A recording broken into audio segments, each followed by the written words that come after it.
I have the privilege now to introduce, to our new interim president, Dr. Barbara Medina. It is my pleasure to introduce her. And before, I turn it to Dr. Medina, the screen. Let me just give you some highlights of Dr. Medina. Dr. Barbara M. Medina holds a PhD in Education Foundations, Policy and Practice from the University of Colorado at Boulder. She also has an MA in Liberal Arts Education from St. John's College, both from Annapolis, Maryland and Santa Fe, New Mexico. And she has a BS in Social Studies, Secondary Education from the University of Colorado at Colorado Springs. Dr. Medina owns and manages Tres Milagros Education Consulting as an independent consultant. Priorly, she successfully served as the Assistant Commissioner at the Colorado Department of Education from 2008 to 2011. Dr. Medina was also the Director of English Language Acquisition for the Denver Public Schools back in 2013. From 2006 to 2010, Dr. Medina led the State Director of the Colorado Department of Education, Language and Culture and Equity Unit. Dr. Medina has multiple years of experience in higher education, including the department chair and professor of teacher education at the Teacher Education Department at Adams State College from 1999 to 2009. At Adams State, she also led several promising and robust projects, such as the Access Teacher Training Project, the Alcance Teacher Training, a Title V grant, for developing Hispanic serving institutions. And during that time at Adams State College, she was also the co-project director for Teacher Quality Enhancement, which was a grant. Dr. Medina has taught as an adjunct faculty for several institutions, including Regis University at Denver and also at Fort Collins, Colorado, Weber State in Utah, Northern Arizona University at Cayenta, Arizona, and she has also served as a curriculum specialist at Arizona State University and college curriculum mentor at Prescott College, Cayenta, Arizona. Her scholarly activity includes over 50 workshops and consultations, and her research includes work with the National Institutes of Health in biliteracy research technical assistant workshop. And she also participated in the High Achievement Classroom for Minority Students project. Her recognitions include the USDA HIS Fellowship, the Graduate School Dean's Fellowship, the National Endowment for the Humanities, among many others. Actually, if I want to continue, we will spend here like an hour. So now please join me to welcome our new interim president, Dr. Barbara Medina. Thank you. Well, thank you. Thank you for the kind introduction. I'm not 100 years old, but that sure sounded like I could be. I'm really excited to be here. I'm grateful and thankful. I know that I walk before many others, and I bring with me my ancestors and my parents. Ja, vene Barbara Yenishe, Done Nishe, Scott City, Kansas, Baschin Nakai Dene, Shima Dolores Villarreal Medina, She Manuel Piñon Medina. Buenos dias, de Dios. As you can tell from that introduction, I value language. I value learning from how language informs our culture. In Diné, I shared with you my parents' names and my clan from the Diné perspective. My research was an ethnography of a third grade classroom, bilingual classroom on the Navajo reservation. My field work was informed by the connection between language, literacy, and culture. What I feel strongly about in northern New Mexico is our people, our land, our traditions, our culture, and our history. I retired early to help care for my father, who is since passed. Both my parents were very strong supporters of education. I have 8 siblings. We were raised on a small family farm in southern Colorado. On that family farm, I recognized that everyone has something to contribute and that everybody has a skill. My father was a great man. He left a long legacy. Probably in his later years, he and I enjoyed conversing more in Spanish, and that was a comfort to him. My father was born in Aguascalientes, Mexico. He arrived at the United States when he was 5 years old. So that part of my paternal side is one of immigrant and one of finding your place in the United States. My mother's family, Dolores Villarreal, we are from southern New Mexico near Malaga, and previously to that, Ojinagua, Mexico, which is right across the border from Presidio. I've had the luxury the last few years to really delve into my ancestry and to celebrate all the ancestors that have gone before me and how much they sacrificed to create a possible life for me and my siblings. All of us, 9 of us, went to college. All 9 of us understand the importance of education. And so when I saw this opportunity, I realized that I had thrown my hat in, and I want to thank all of the other candidates who applied for this position. It is an enormous task to be an administrative leader in 2022, given our current climate of pandemic, our current climate of fear for our citizens and for our safety. I want you all to know that I will do my best during my tenure here. And as Ricky once told me, I will make every effort to keep the train on the tracks. You have done some wonderful things, and I want to publicly thank the senior leadership, Ivan Lopez and Ricky Pajarno, and of course, Dr. Rick Bailey. What they have done in this last 5.5, 6-year period is outstanding. One of the things that I have learned is that it takes all of us, and all of us have something to contribute. I shared that about my value of growing up on a farm, but I think it's the same thing about higher education. 2 really things stand out to me as I speak with you this morning. One is the challenge ahead of us, and 2 is what opportunities those challenges bring.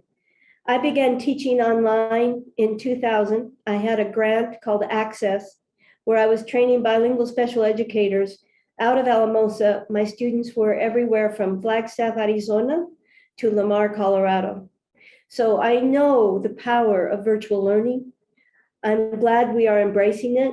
Unfortunately, it's due to a pandemic. And that brings me to my second point. We deliberated very closely with all those engaged in this work and determined that it is in our best interest and the safety of our community to continue remote learning. That was a difficult decision to make, but I hope that you will support us and in so doing, demonstrate that we are one Northern and that we will move forward with an abundance of caution, but with our mission to provide education in Northern New Mexico. I finished high school here at Coronado High School in Gallina, New Mexico, which is just up the road in Jemez Mountain Schools. I graduated with a class of 21 students. I then went on to the University of Colorado Boulder, and I was a little fish in a big pond. So I understand the value of small schools. I understand the value of getting to know your professors, getting to know your advisors and the staff who support you along the way.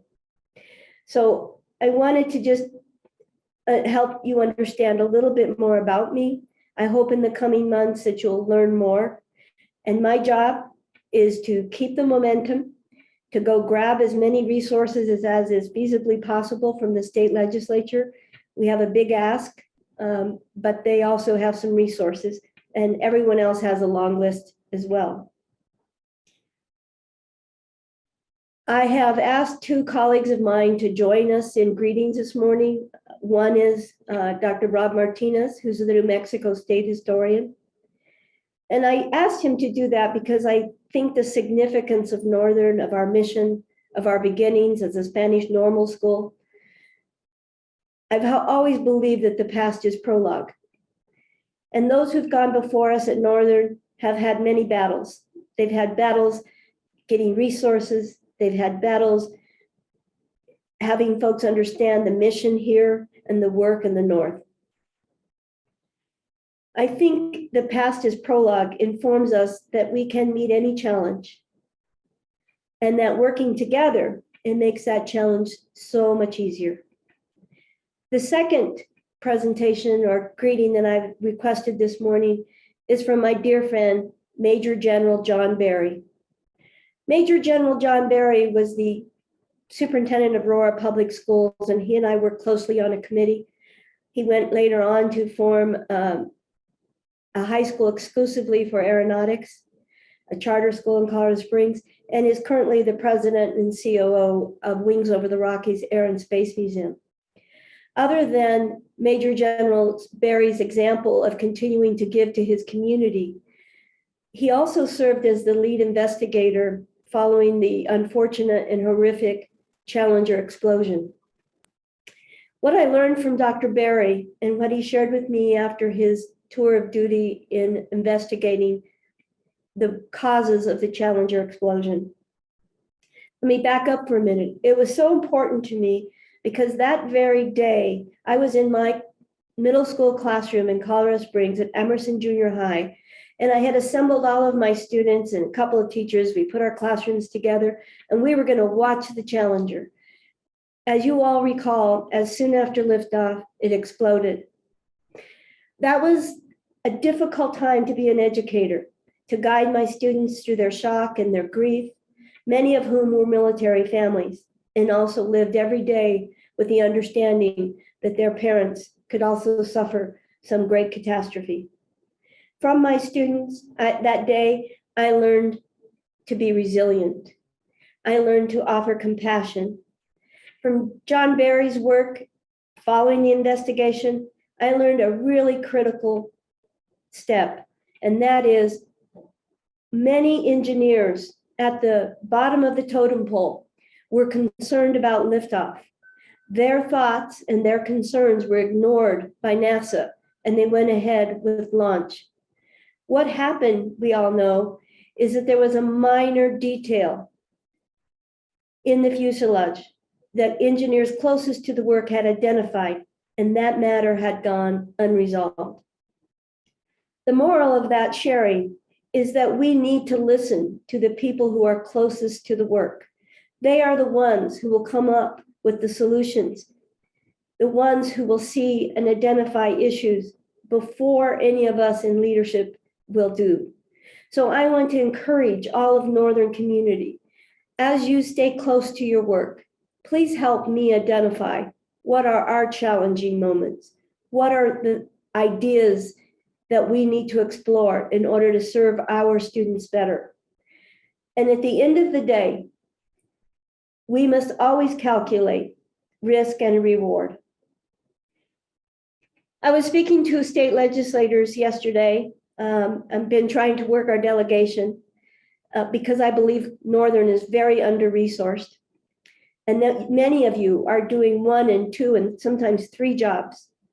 I had a conversation with Sean Madrid about facilities, and between this campus in El Rito and the pandemic, I know he is stretched. He didn't say anything. He didn't have to. I can see it. I spoke with Vince Lithgow as I encouraged him to step forward and share his leadership as we have received the resignation of Ricky Bajarno. Everyone here in my last few weeks has been warm, kind, and welcoming. And in this world that is so challenging now, if you can do anything, the first most important step is to be kind and to help those of us in senior leadership move this train forward and keep it on tracks. What I mentioned to the legislators yesterday was that I personally understand and I'm passionately driven by the opportunities that I had, and I know they are life-changing. And those are the same opportunities of an education that I want to commit to all of our students. At the end of the day, for me, it's always going to be students first. So thank you. And as we say in Latin, convocare, and Greek, ecclesias, I call you forth as a convocation, as a community of scholars, as a community of learners, to have a great 2022. We will not only survive at Northern, but we are going to thrive. And we are going to provide our community and our students with our very best effort. I know I will. And I thank you for joining me in this journey.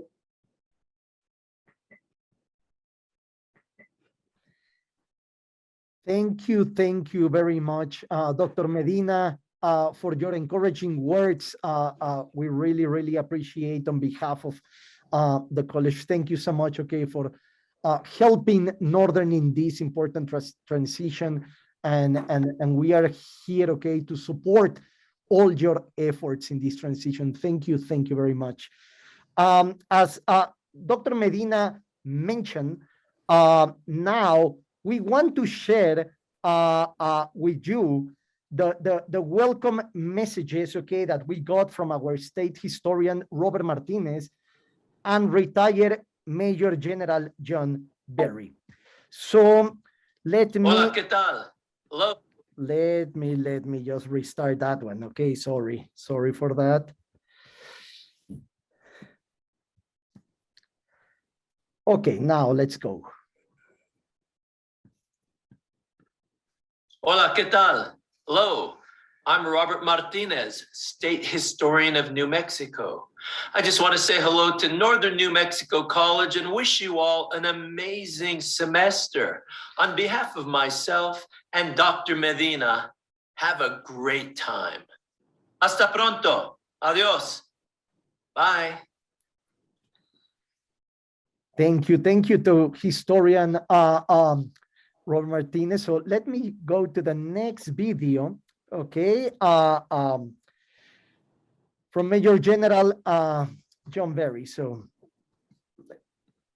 hola, ¿cómo está? My name is Major General John Berry. I'm an Air Force retired and also serving as the CEO for Wings of the Rockies Air and Space Museum here in Denver, Colorado. We're at Centennial Airport right now, but on behalf of Dr. Barbara Medina, who's a very good friend of mine, I want to welcome everybody to have a great semester at Northern New Mexico College. And as Barbara Medina has taught me, estamos aquí para los niños, para nuestro futuro. Best of luck, great semester.